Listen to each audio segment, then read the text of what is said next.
Hi guys, it's Kelly Lativola here and I'm back with another video for W+9. Today we are going to be making kind of a pastel, non-specific holiday card. I'm going to be using the holiday cheer set, the rounded rectangles, the Snowflakes trio, and then lots of glitter paper because I love me some glitter. But I did show you the hand-lettered holiday. I didn't end up using it. I actually ended up going with the sentiment that is included in the holiday cheer set. So basically what I wanted to do was, Distress Oxides are less bold than Distress Inks, and they give like this really pretty like kind of pastel chalk finish, and I thought that that would be really, really awesome on some snowflakes. And we all have friends that maybe aren't religious, or you want to send them, you know, a little bit of like, hey, I'm thinking of you during this time, but maybe they don't have a specific holiday that they are I guess really passionate about. So these are really good cards for that. They're also just, I mean, I just think the color combo is pretty because it's kind of like a rainbow. But anyway, so I just used Distress Oxide inks, and I did an ink blended background on the glitter paper as well as the W+9 white cardstock. Just in, what did I use? Worn lipstick, wilted violet, broken china, to peacock feathers, to cracked pistachio. Now, if you watch my channel, you've noticed that I've been putting perfect pearls on everything. And how I got started putting perfect pearls on everything is because I started by using the W+9 shimmer spray. So I just loved it. I thought, I still do. I don't know why I said it loved like it's past tense. Love it. Think it's just super pretty to put like spatters of shimmer on the background. And so before I even had the perfect pearls, I had done it with the shimmer spray, and it gives a very similar effect. So I set that aside to dry after I put that, which was like, I don't know, 5 minutes ago in this video. Anyway, I am using Copic Safe ink to stamp down 2 pairs of mittens, 2 hats. There are multiple images in this set, so if you didn't want to color them, which is what I'm going to be doing, you can stamp them with solid color. And there's tons of, you know, inking techniques that you can do that way, you know, so you can get a multicolor look, or just, they'd be pretty just regular solid color. But we're going to be doing Copic coloring. So I knew that I wanted some areas of these hats and mittens, which, by the way, are these, I would totally wear these. These are so cute. I love the little mittens that have like the little finger holes in them, because then I can still play on my phone when I'm outside freezing. Anyway, but I knew I wanted to color part of it white, but I wasn't really sure what my color scheme was going to be yet. So I decided I was just going to color the whole thing with, I was going to shade the whole hat, both mittens, with grays. And when you're coloring objects white, you want to leave a white area and just add in the shadows. So for this C5, I'm really only adding it where the folded over mitten part is sitting on top, and then where the finger holes are for the hat, I'm only adding it just basically around the edges, just to give it some dimension. But what this is going to do is it's going to make it really, really easy when it comes time to do the rest of the coloring, because I won't have to worry about trying to go back in with these white colors, and if I'm going to drag some color or pick up other colors, I won't have to worry about it. It'll just be done. If you don't have a lot of Copics, this is another way that you can kind of stretch your markers. If you do all of your shading in gray and then just pick one color to color over top of it, you won't actually cover up the shading. So if I wanted them to be this really pastel blue-green, which is, this is a BG11, I could just leave it like this and they're still going to look shaded. I didn't do that because I had the peacock feathers in the background, which is a little bit of a bolder blue-green. And so I decided that I still was going to go in with some of the darker colors, but it wasn't necessary to get the dimension. I really only did it just to get the intensity of color that I was looking for. So here I'm doing the shading basically the same way. I'm adding it in between the fingers. I'm adding it where the mitten is laying on top of the back of the glove, like the fold over mitten part. And then on the hat, I'm adding it to kind of the left and right side so it will have a more rounded appearance. For this darker color, I'm really adding just a minimal amount just to bump up that contrast. That's really, I mean, such a little amount. And a lot of times people are afraid of darker colors. You don't need much. You don't need a lot. So if you think that, you know, maybe you want to step up your coloring or you want more dimension in your coloring, just add like one little line of dark color, and I promise you, you will see a difference. And then maybe that will give you a little bit more confidence to try adding a little bit more dark in other pieces. In these particular pieces, it was so small, I didn't need a lot to get the contrast that I was looking for. I kind of looked at my Copic color chart to see what pink was going to match this worn lipstick with it blended into the Wilted Violet. So I ended up with an R81 and a RV34, which is kind of like more of a dusty pink, but it did match the color scheme that I had going on. Even though I like brighter colors, this matched better. And so sometimes you just have to sacrifice those bright colors. But for this particular set of gloves and its hat, I decided I was going to add really just minimal pink and let that blue-green kind of be the star of the show. For I'm lying. I'm going back because I did not shade. I didn't know, remember I said I didn't know what my color scheme was going to be. So I went back in with my C3 and added just a little bit of shading on the trim. And then there's a section that is the second part of the hat that's drawn behind that would be darker, so I added shading to that as well.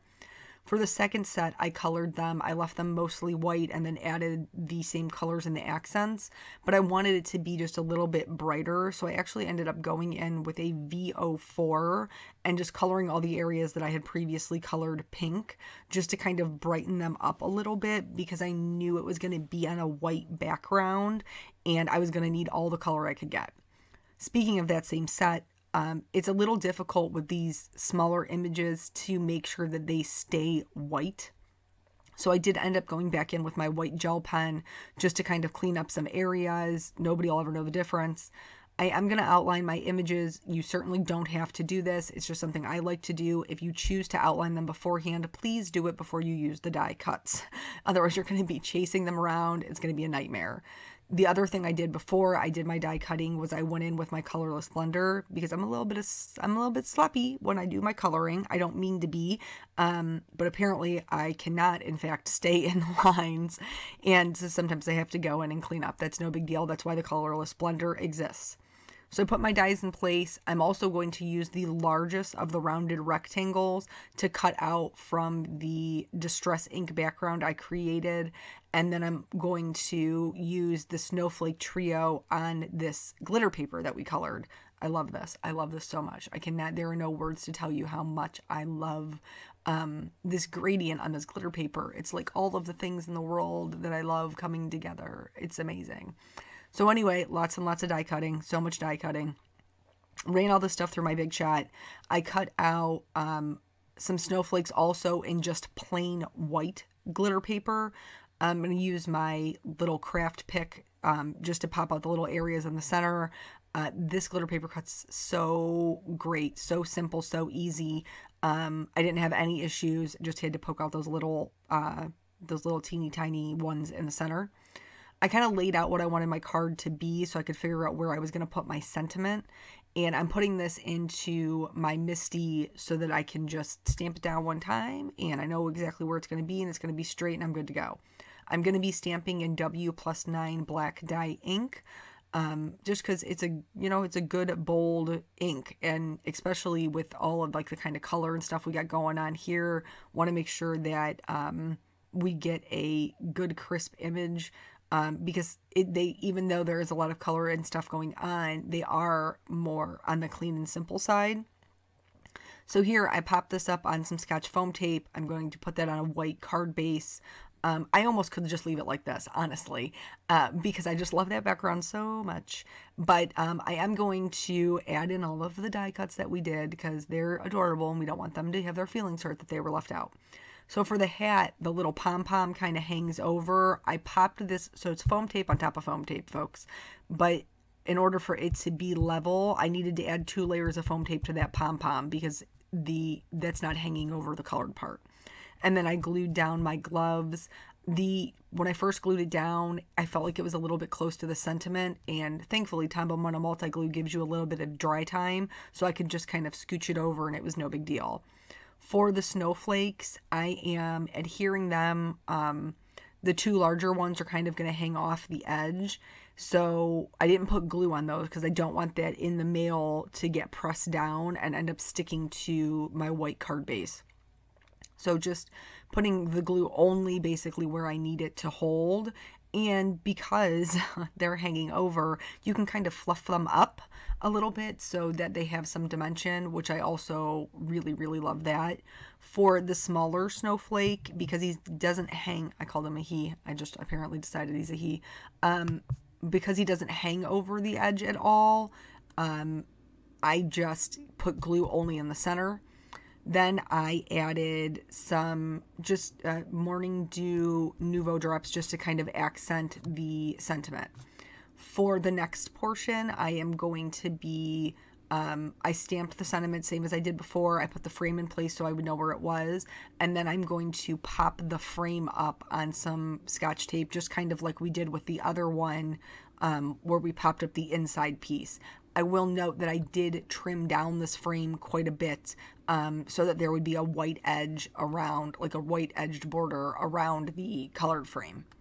The foam tape is just a little bit wider than what the frame ended up being cut down to, so I just cut them in half, no big deal. I'm going to center that around my sentiment on my card base and then start building up the other portions of it, the other elements.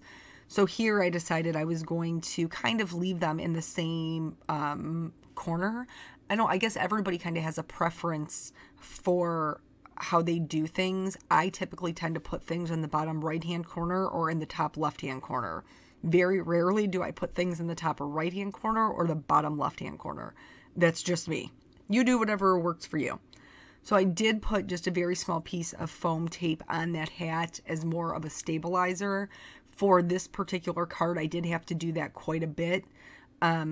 Again, thankful for the Tombow Mono Multi Glue because I ended up scooching that little glove over. Typically, I would just pull it up with like my fingernail, but I do have some darker nail polish on, and I don't want to, I don't know if it's ever happened to you, it's happened to me multiple times, where I go to pick something up off of my white card base and I end up dragging my nail polish across it, and then all of a sudden I have like this bright red streak. Because I have a darker gray nail polish on, I didn't want to risk it, so I just used my scissors.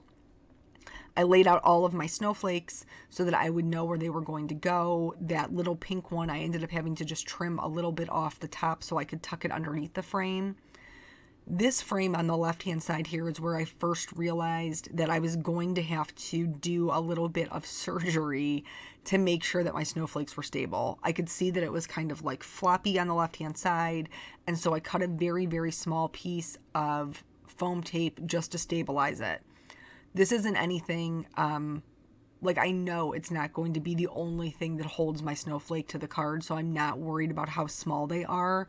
It's really just to make sure that it isn't like sagging over the frame.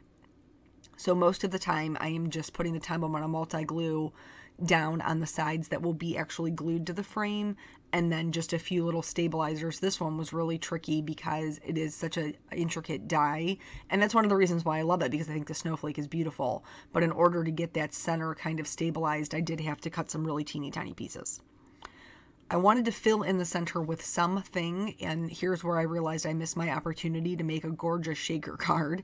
But I just felt like the Nouveau drops weren't enough, and I needed something a little bit more substantial. So I used clear sequins. I topped that off with a little bit of glossy accents to make sure that I wasn't going to lose them in transit.